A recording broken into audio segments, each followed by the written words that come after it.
Yuki and John, patriot of earth. Love lifts us up where we belong. Okay. Where the eagles fly on the mountain high. You know that song? That was let me. That's an Officer and the Gentleman. That's right. Because that's a movie from 1982 that we just talked about, but we failed to mention Joe Cocker and the woman singing that song together. That's one of the best ending songs ever. That's right. When he carries that around. Yeah. He goes in, he busts in, he kicks the... I cried that scene. You did? You know why? When you watch the movies and cry, it's always because of the music. It's the song, man. It's the song, yeah. Joe Cocker made you cry. Yeah. Cocker. Joe Cocker, yeah. Joe Cocker. I think he won the Academy, right, for the best song. I can only imagine. It's a great song. Should I look it up? Yeah, Yuki. I mean, Liz. No. All right, so we decided to do so many. Right. You know, there's so many movies, so we decided to do a part 2. Yes. So we'll get right into it. And this is a crazy year for one man and one man alone. And he's usually a one-man army. And that is Yuki Nakamura. No, Sylvester Stallone. Rambo isn't... First Blood. First Blood, yeah. Is a 1982 movie. The first Blood.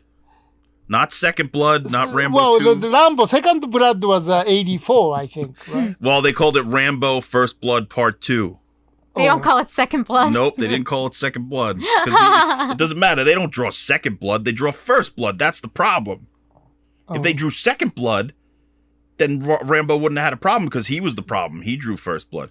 No, the problem is, in Rambo, Brian Dennehy drew First Blood. They fucking beat him up. They fucked him up. Right.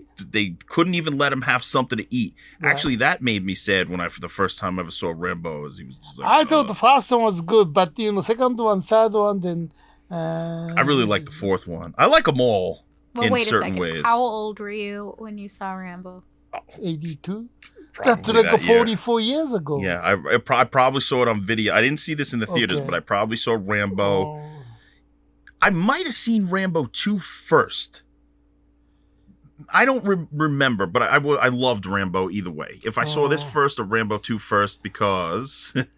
Well, Rambo 2, James Cameron wrote it. Yeah, he co-wrote the script. There's pictures of John when he's like 8 years old on Halloween trick-or-treating, dressed as Rambo. Really? Yeah, I got the fake, 5 o'clock shadow. I got the headband. I got the torn clothes. I got the knife. It's so cute. Yeah, I loved Rambo. And you had a lunchbox. I had a Rambo. I still have it. It's around here somewhere. It survived? Yeah. Oh, good. The Rambo lunchbox.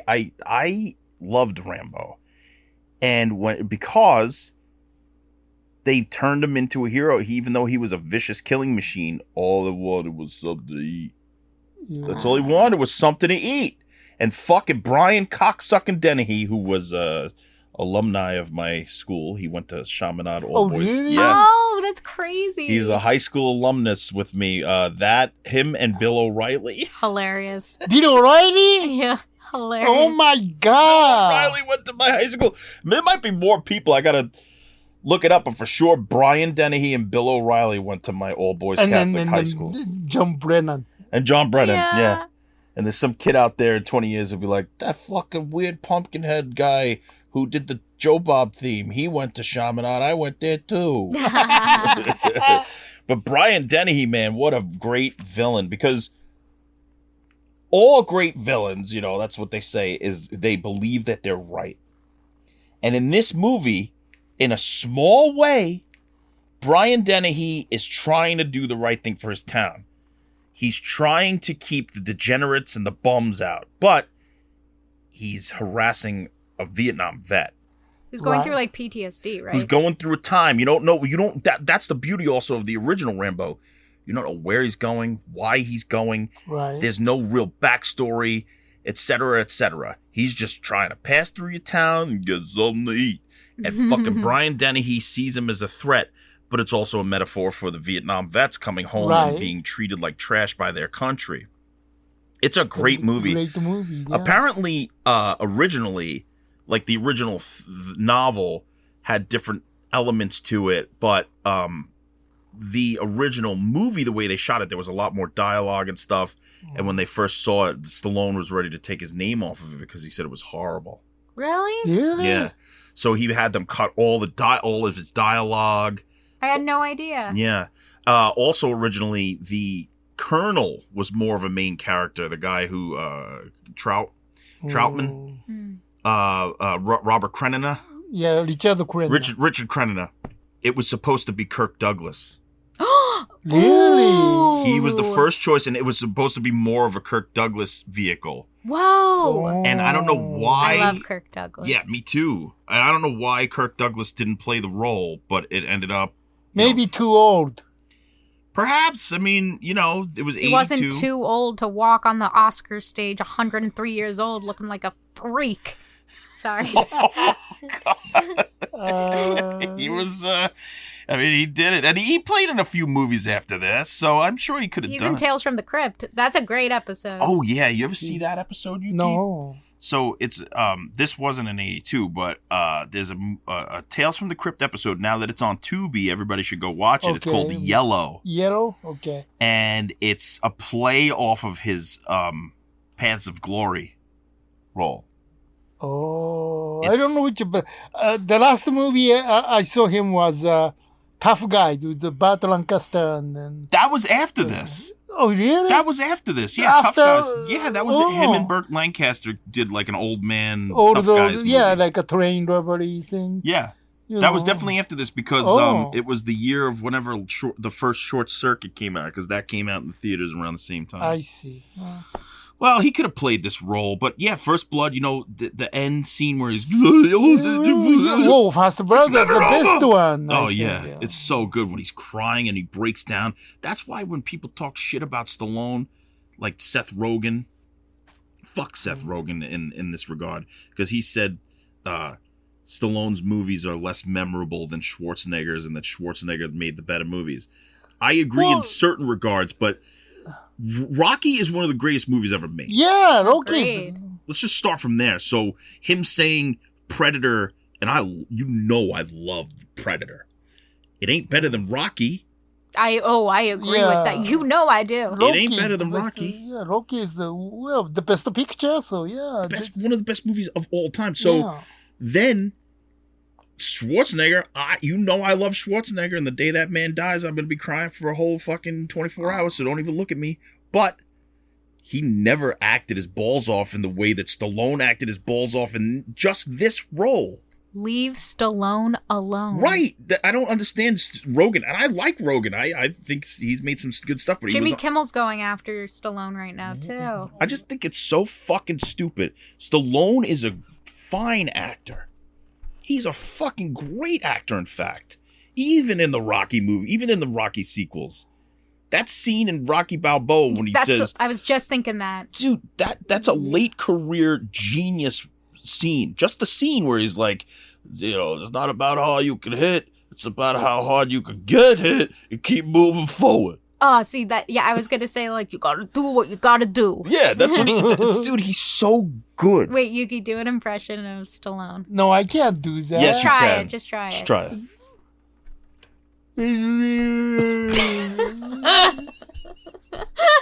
It sounded like Andre the Giant.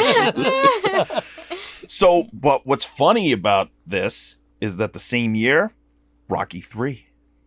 Oh, that's 82. Yeah. That's wild. On this list, Mr. T, Rocky 3, and First Blood. Oh my God. Do you know Charlie Chaplin wrote a letter to Stallone saying how much he loved Rocky? Oh, really? Yeah. Can you imagine Charlie Chaplin watching Rocky? That's amazing. Wow. It's absolutely amazing. And I love fucking Rocky 3. Rocky 3 has some of the best shit of the whole series. He's a paper champion. Mick tells him, I gave you bums to fight. And that's why he was afraid for him to fight Mr. T, because Mr. T's a real contender. So all those years, Mickey was betraying Rocky by keeping him soft, by giving him shitty fucking opponents. This is for you, Mickey. Yeah. You're paper champion, Rock. You can't beat him, Rock. I love Burgess Meredith's one of my favorite actors. It's fucking amazing. And then Mr. T is like, I'm going to kill you, fool. Put it on those hand all there. Clubber Lang. Clubber Lang. It's what a great story. I love it. And then, he makes friends with fucking Apollo. I love that. They join forces. They join forces. They run on the beach together. I love that part. Yeah, that's nice. Then they probably, a couple of hand jobs later, they're best friends. Then extend that, then Rocky 4. Well, Rocky 4, that's tragedy. I love Rocky 4. Hearts on fire, strong desire. And Burt Young really goes ham in that one. Well, Burt Young, it's implied that makes love to a robot. I love in Rocky that. 4. Didn't they take out the robot? I haven't seen the new cut, but yeah, Stallone recut Rocky 4 to be more... Serious? To be less... ridiculous. Let's put it that way. No, but that's what I love about it. Me too. It's totally 80s. It's full-blown just action. It's like, how do you make an action movie out of boxing? And he did it with Rocky 4. A pure action movie that has 10 montages. It's amazing. It's just crazy. All right. Let's talk about one of Liz Schack's favorite movies of all time. 82? Yes. A little ditty by... Mr. Sidney Pollack. Arthur. No, I'm just kidding. Arthur? I know Arthur's on the list. What was that? The Sidney Pollack? Tootsie! There you Tootsie, go. yeah. Tootsie. One of your favorite movies, Liz. In fact, you went as Tootsie for one of the Halloweens. Yeah, 2 years ago. So. I went as Tootsie. I love Tootsie. Oh. I gotta show you a picture. I love Tootsie. I love Jessica Lange. I love the guy from Police Academy. Commandant Lassard. I forgot his real name. He was also the dad in Punky Brewster. Yes, Henry. Oh. He's in Tootsie. He wants to bone Tootsie. He's like one of the soap opera actors. The guy who the doctor. Yes. He always kisses his female co-stars. Yeah. And he always got the bananka, but then she slaps him in the face and won't let him kiss her. Oh, and then Bill Murray called Yes. you slut. Yep. I love Tootsie. And one of my favorite interviews of all time is when Dustin Hoffman talks about how he got his makeup done for Tootsie and he said, okay, now make me a beautiful woman. And they said, that's the best we can do. And he started crying because he was ugly. That's crazy. It's a great interview. I like that scene, and then, director says, oh, that's too close up. Go back up. And Cleveland, is that far enough? Yeah. I love it. Tootsie's so good. Such a great script. But you know what's weird? I always thought the song Native New Yorker was in it, and it's not. Oh, it's not? I always thought, You're a Native New Yorker was in Tootsie, and it's not. I mean, I know, go Tootsie, go. He was singing that to me when I was But the dressed up Sidney as Pollack Tootsie. is, before director, he was an actor, right? Yeah, and he's in Eyes Wide Shut and The Sopranos. He's in a lot of stuff, but no, he's a great director. He did The Firm. He did a lot of shit. But what's also weird, talk about double whammies. You got The Verdict with Sidney Lumet. He also directed Death Trap. Oh, Christopher Reeve and Michael Caine and Diane Cannon. Yeah. Who was married to Cary Grant. I fucking love Death Trap. We just watched that not too long ago. It was amazing. We just watched it. For some reason, it was recommended to me on Tubi, and I was just like in a Michael Caine mood. And I said, "Oh shit, Christopher Reeves is in it too." And I don't know too many roles where he wasn't Superman, so I fucking started watching it, and it was like 3 a.m.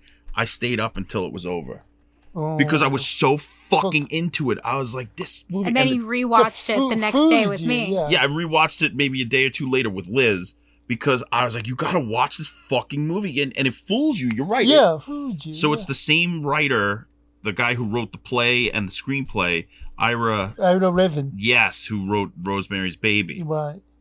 And supposedly it's one of the longest running plays of the East or West End or whatever the hell. Yeah. And I would only imagine it's amazing on stage. I see in stage. You saw it? Yeah. Where'd you see it? Not these guys, but as an Yeah. unknown actor, but still good. Yeah. Oh, it's. I think off Broadway or something. How do you think of all those twists? I mean, it's hard enough to come up with one twist. He has like 7 twists in Death Trap. And then the metaphor of what Death Trap, the title, even means. Right. It's fucking awesome. There's so many twists and And then turns in there was that. a remake, though, right? Was there a remake? Yeah. Who's in it? Michael Caine was in he switched the part. No. No? You're thinking of Sleuth. I love that's Sleuth. Sleuth, okay. I love with Sleuth Laurence is Olivier. also a huge surprise. Yeah. I was trying to watch Sleuth for like 5 years and it was never on streaming. I couldn't find it anywhere on the Internet Archive, nothing. So I bought the DVD and we watched Sleuth. Dude, that is how 2 actors can keep you captivated for that long without anybody else on screen is amazing. The second one was Kenneth Branagh, right? He might have directed it, but it was Jude Law. Oh, Jude, that's And Michael right. Caine. And Michael Caine. as Michael Caine. Laurence So they Olivier. switched roles. So Michael Caine in the first one plays the young whippersnapper, and then in the remake he plays Older one, right? Olivier's role, Yeah. which I would like to watch to see how they do that. Oh, After that's watching it. Death Trap, I was like sort of sad because I know Christopher Reeves could have done so much more and like continue to. He's so good in that it. movie. He was so underrated. Completely because of Superman. Yeah. Mhm. Yeah, just like his like oh shucks acting, and then all of a sudden he turns into being like a fucking manipulative guy, and then back again, and Gay, Right. not gay, gay, not gay. Yeah. Oh, he's so fucking good in that movie. And I feel like there was another movie he was great in that he wasn't Superman, but I'm spacing on it. Children of the Corn? No. Oh yeah. The remake, that was a big surprise. The remake of Children of the Damned. Yeah, that was it. Oh, Children true. of the Damned. That's by John Carpenter. That's A right. good remake. It's not the best movie ever made, but it's fucking good. I like it. Yeah. And it's different enough from the first one that you could watch a triple feature. You watch Children of the Damned, Village of the Damned, then John Carpenter's Village of the Damned, and it's like a fucking great triple feature. All right, here's another one. Speaking of the guy who will cry when he dies, Conan the Barbarian with Arnold Schwarzenegger. Oh, I love that's this. 82. 82. Conan against Conan. whatever. Schwarzenegger. Yes. No. Stallone. Conan versus Stallone. I don't know. I think Conan would win. Really? If it was Wait, isn't he like magical or something? there's a magical realism to Conan's universe, but I think if they met, if it was Rambo versus Conan, I think Conan he's gonna fucking destroy him. He's gonna chop his fucking head off. and I be don't like, think it would be a fair fight. Well, of course, Well, Rambo can use machine gun. Yeah, that's true. maybe you're right, but you're right. He could have a magical serpent that blocks the bullets. And plus, he's starving, and when you're hungry, you could really whip out some strength you didn't even know you had. So this movie, co-written by Oliver Stone, That's right. Huh? co-written by John Milius, Right. and then directed by directed John Milius. John Milius. Yeah. Unreal. I mean the pedigree, and then you got James Earl Jones, And Mako was in, yeah. Mako, your mentor, was in this movie. Yeah. Did he ever tell you any Schwarzenegger stories? No, but he told me second one when he was working Grace Jones. Oh yeah. Yeah, What he happened? said She's crazy. she's crazy, and then he was breaking, and then Grace Jones came. She says, "Hey, Mako, you want to see my ass?" She mooned him. Oh my god. And did he like it? Well, Mako says, "Well, I said, did you like it?" He goes, "Well, Yuki, that was gross." Must have been bad catering on the Conan the Destroyer set. But he said that she's funny crazy. Yes, that's what I've heard. I like Grace Jones because of that reason. Yeah, I think she's hilarious. You ever see Boomerang with Eddie Murphy? Eddie Murphy, yeah. Where she's like, look at my pussy. And she like opens up her fucking legs in the restaurant and shit. Dude, she's crazy in that movie. She's funnier than Eddie Murphy in that movie. When she sings the little drummer boy on the Pee-wee Christmas special, that's like one of the best. So she plays like a real life her. You know? Yeah. Yeah, she's basically playing herself. Yeah. I think she's from Syracuse, where my mom's from. Oh, really? Grace Yeah. Jones? Yeah. I thought she was a foreign woman. She's local? I mean, like American? Yeah, wait, let me quickly look Holy this up. shit, She's that's not crazy. from, I thought she was from like, Yeah, overseas somewhere. I don't know where, but Hold on. she's an Amazonian woman. Yeah. Hold on. Grace Jones, where are you from? Yeah, Grace Jones. And she also had some disco hits. There's another great movie with Grace Jones called Vamp.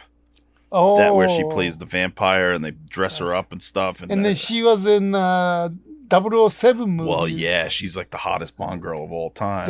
The View to the Kill, I think. I'm gonna admit something. Wait, she's from Jamaica. That's what I so thought. Yeah, I thought Jamaica, she was Sorry. Syracuse. Oh, no.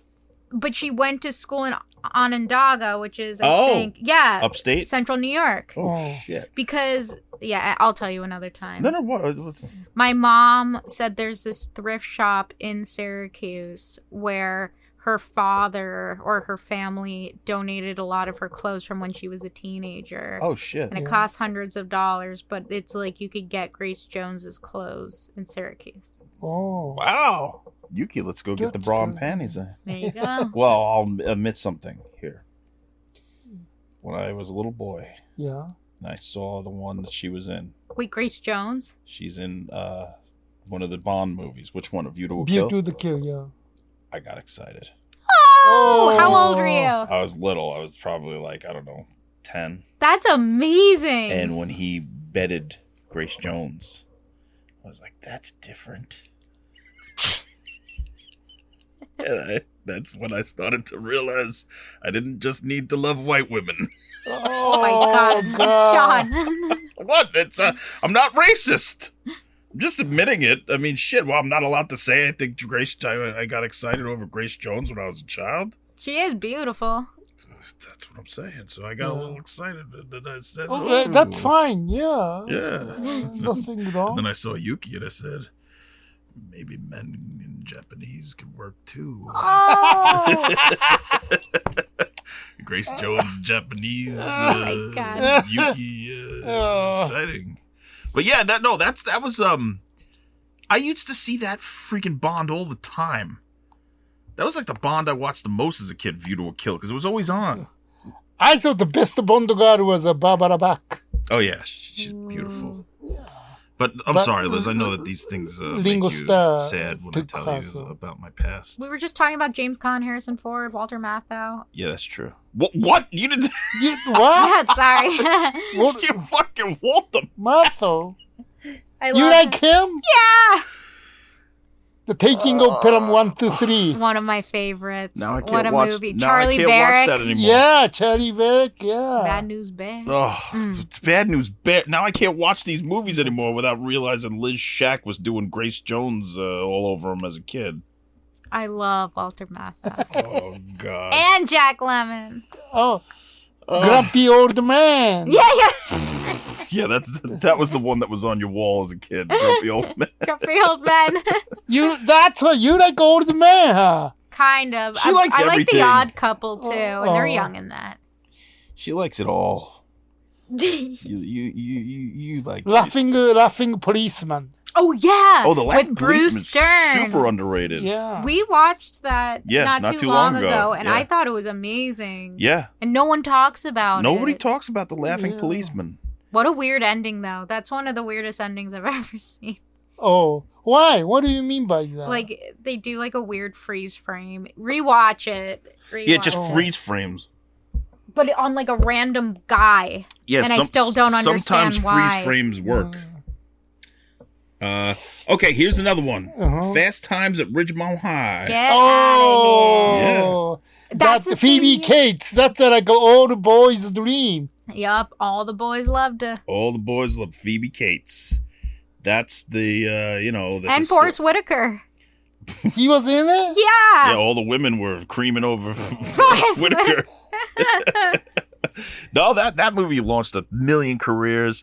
Liz and I went to see it in Huntington when Moon Unit Zappa was doing. You know who Moon Unit Zappa is? No. It's Frank Zappa's daughter. You know who Frank Zappa is? Sounds familiar, but... So Frank Zappa is one of the most famous musicians of the 20th century. Oh. And he... No, maybe he's actually off the beaten path for a lot of people. But he's like put out 50 records. He's like amazing. And he did a song with his daughter called Valley Girl.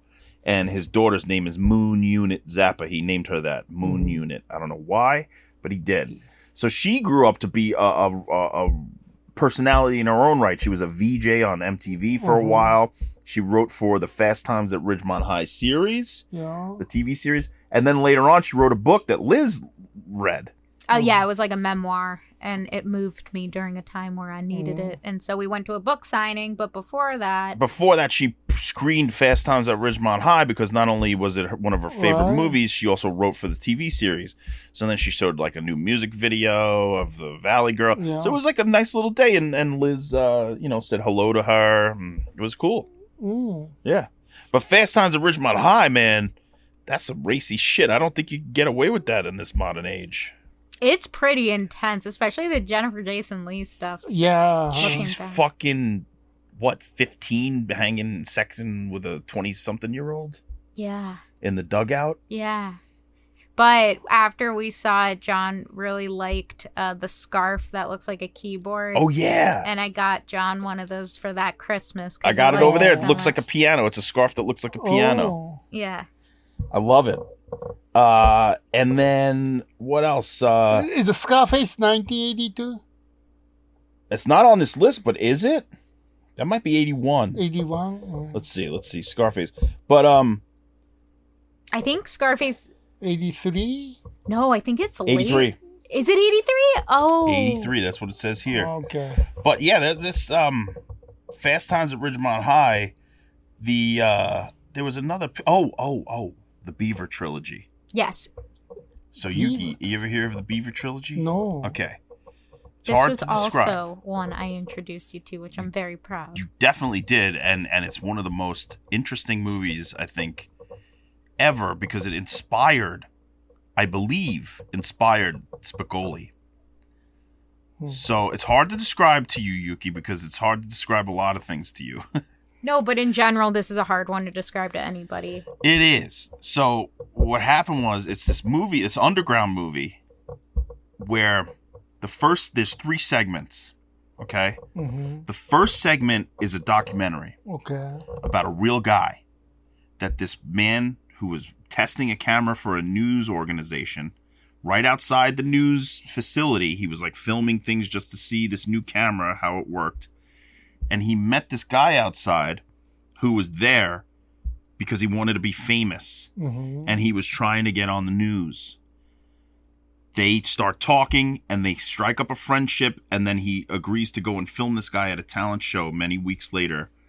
And what happens, I won't spoil it for everybody because I think everybody should go watch the Beaver trilogy. But after that documentary segment happened, the guy who was filming, he decided to make a fictionalized version of the documentary that he made, which is about, 20 minutes long. Mm-hmm.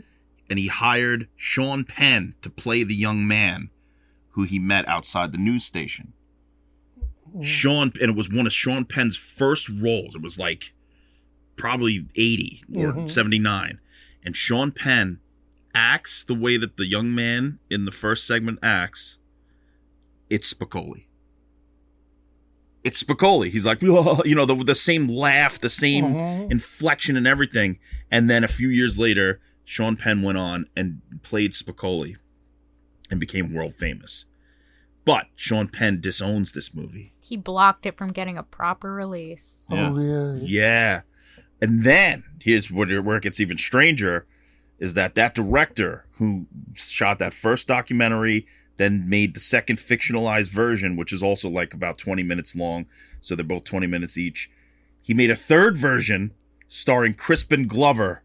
Wow. I know. Crispin Glover plays the same character, but here's the difference. It's like the first one is color documentary, second one's black and white fiction, the third one is color fiction again, but longer. It's about 30 minutes this time because he was trying to raise money to make a feature of it. It never could. But never could. But then, so the director decided, fuck this shit. I'm putting it out and I'm calling it the Beaver Trilogy because it takes place in the town of Beaver, Illinois or something like that. Something like that. Then didn't go anywhere. Then Sean Penn owned it. Well, Sean Penn keeps blocking a proper release of it. You could go to the director and get a copy of it. That's how I got my DVD. But then, not too many years ago, they made a documentary called The Beaver Trilogy Part 4. And it's about the making of the movie. Oh. So then that's when it started to become popular again and people started to know. But the only reason I go through all that is because Sean Penn will tell you, oh, it's some surfer that I met. No. It's Groovin' Gary. It's Groovin' Gary. He took the inflection. Maybe other things in the character were based on another guy or whatever, but he totally disowns it. And it was 100% inspired by it. You'd be a fool to pretend that it wasn't. So anyway, sorry to go. Do you like Fast Times at Ridgemont High? I do. Do you? No, it was okay. So then I shouldn't have fucking went through that whole thing to explain to you because you don't give a flying fuck about it. You're the most bored you've ever been sitting there going, I don't give a flying fuck about Fast Times at Ridgemont High. All right, let's do some lightning round because there's still so many. All right, let's go. It's fucking crazy the amount. Okay, Fitzcarraldo. Oh, Werner Herzog. Krasinski. And they really did pull that boat over the mountain. They really did the boat thing. And then the same year, Burden of Dreams, the documentary about them making Fitzcarraldo. I love that documentary. It's so good, and it's about how the struggles that they went through to do the same thing. Better the movie. I agree with that. I agree. It's kind of better than the movie. But same year. So those two are amazing. Then you got, I don't know how to pronounce this exactly, but it's Koyaatsaqatsi. Remember that documentary? It's like Philip Glass scored it. Yeah. With like the cars and just... It's just it's beautiful like photography of just scenes in modern just life. The scene, yeah. And then Philip Glass's scores go all over it. And it says it was produced by Francis Ford Coppola. But yeah, that movie's awesome to watch when you're high. Yeah. Dario Argento's Tenebre. Oh, I don't think you guys don't know the Italian shit. You guys don't. You guys are like Mondami. You don't like Italians. What? All right, then Creep Show. Oh, I do love Creep Show. You don't like Creep Show? Didn't do too much, no. Come on, Ted Danson and Leslie Nielsen.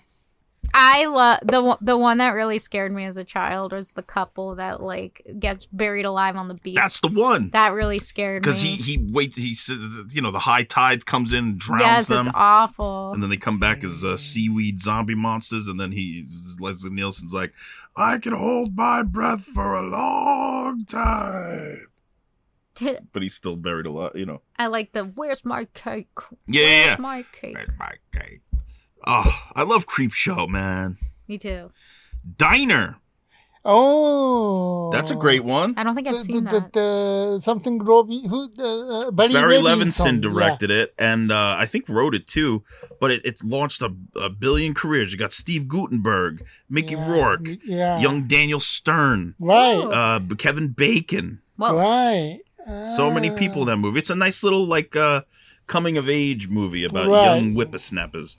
48 Hours.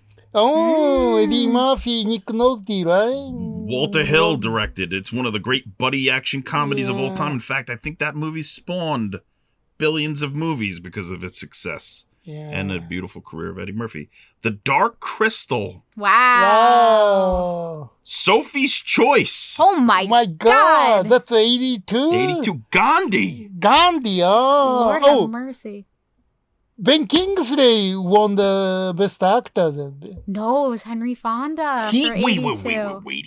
Henry Fonda beat Ben Kingsley? It says best actor when I googled it was Henry Fonda. Whoa. But maybe it's But the I cutoff. thought Ben Kingsley No, won. it might be certain movies are released like up until a certain point in 1982, and then the next year, Hold on. like Kingsley might have been, Golden Pond might have been released in 81, and he won in 82. Ben Kingsley won in 1983. 83. So right, because it's the year it's before. the year before. Okay, So Golden okay. Pond was 81. Okay. Okay. The World According to Garp. Oh. John Lithgow, and then what was the guy? Robin Williams. Robin Williams, yeah. Directed by the great George Roy Hill, Oh. who did, you know what he did. Funny Farm. Oh, But God. he also did The Sting. Sting. Tron. Wow. The first The Tron, first right? Tron. Jeez. My favorite year with Peter O'Toole. Oh. Never a great saw movie. that one. The Secret of Nim. Wow. Don Bluth, y'all. The great Don Bluth. Victor Victoria with Blake Edwards, and I know you've been wanting to watch that. Joey Andrews. Yep. You've been wanting to watch that. I apologize. We'll watch it. Monty Python live at the Hollywood Bowl. snap. Sit on my face and tell me that you love me. Dead Men Don't Wear Plaid. I've with never Steve seen Martin. Oh, Steve. That movie's an innovation. Like, that movie is fucking awesome, the way that they weave everything in and out. The Last Unicorn. I still need to watch that. Night Shift. Oh. You like that movie, Yuki? That's the Henry Winkler, right? Winkler and what the other guy's name? The guy who went on to be a director who directed. Ron Howard. Ron Howard directed it. Yeah. And Michael Keaton. Oh wait, that means Shelley Long. the show they were Happy Happy Days Days. reunion. It was a reunion, yeah. Yeah. Basket Case. Ooh. Oh. You ever see Basket Case? Yeah. Oh, okay, good. Did you see that in the theater? Yeah. The stupid horror movie, right? Correct. Wait, you saw one of the greatest exploitation movies of all time in the theater? You Did probably you went see to it the in village. a shitty theater? I don't remember, but I saw it in the movie theater. Wow. Well, back then there was no streaming, and then, the VHS was expensive. Yeah. So going see the theater is a cheap way. Holy It's like, shit. I don't know, 90s, probably $3, $4, $5. That's awesome. I mean, that's a great movie to see with a crowd, I'm sure. But you don't remember it. No, I don't You remember. fuck. All right, there's only a few more, and a lot of these are hard for. Oh no, there's a Woody Allen movie, A Midsummer Night's Sex Comedy. Oh, I never saw that. I see it though, but Is that the one that was based on the? I wonder which one that was. I don't remember this one. Then you got Pieces for the horror people. They love that. I love that. You don't love that. What about Arthur? I swear I don't see Arthur here. I swear Arthur's 1982. I see the Slumber Party Massacre, the original one, which is a landmark, and then Friday the 13th Part 3 in 3D. Yeah, I mean, I might have a list that doesn't have that, but that seems to be the general consensus of. But there's probably even more. I mean, there's so many fucking movies. Oh, that movie Missing that we watched with Jack Lemmon. Remember? Jack Lemmon and Sissy Spacek. That's also a super underrated movie where he goes. Costa Gavras. Yeah. That's Annie. My favorite, the John Huston Annie. The John Huston Annie. I can't believe that's also 1982. And then this one. That's one of my favorite movies. Yeah, that just those alone, that is a fucking monster year. Okay, wait. So I should be looking up who won the Oscars in 1983. 3. Okay. So Gandhi, we know Ben Kingsley Right. won. Who won Best Actress in 1983? Let's see. Meryl Streep for Sophie's Sophie's Choice. Choice. That makes sense. And here's the 10 highest grossing. E.T., of course. Tootsie was number 2. Wow. Officer and a Gentleman, number 3. Right? Rocky's number 4. Oh. Porky's number 5. Porky's, But Porky's, that came out in 1981, so it was so popular Oh my lord. that it carried over to 1982. That's incredible. Then Star Trek at 2 at number 6, 48 Hours number 7, Poltergeist number 8, The Best Little Whorehouse in Texas. Oh, That's 1982. That's Burt Reynolds and Dolly Parton. girl, you're yeah. a woman. And then number 10 was Annie. I love it. That's strange because First Blood is not in the top 10, but it still was a major blockbuster. So imagine. That's crazy. That's crazy. And by the way, Best Supporting Actor for 1983 was Louis Gossett Jr. Yes, of course. Of course, yeah. He's great in that movie. He's great. Now let's see what won Best Song. Oh, yeah. Love lifts us up where some we gentleman. belong. On the eagle's high, on the mountain spire. Yup. Joke. Up Where We Belong. Yeah, Where We Where We Belong by Belong. Joe Cocker. And what's the woman's name? Songwriter Jack Buffy St. Marie and Will Buffy Jones. St. Marie. That's a good name. Yeah, wow. Well, that brings us full circle from the beginning to the end for the movies of 1982. I was going to say 83, but I really meant 1982. This was a roller coaster. We got to do 84 because that's a huge year. We got to do 94. That's a huge year. 68 apparently is a huge year. There's so many years, Yuki. I was Yes. floored by this one, really. This one is ridiculous. Imagine being alive and We of should do age. 1974. Sure, that's Godfather. What else? Exorcist, Wait, am I wrong? That's 72 is Godfather. 72. What's 74? Sting. Jaws. Oh, Jaws. Okay, yeah, all right. Towering Inferno. Oh, all right. Yeah, well, you got it, Yuki. We're gonna do every year. This was fun. Yeah. 1999 supposedly is a huge year where you're gonna be surprised at how many goddamn movies came out.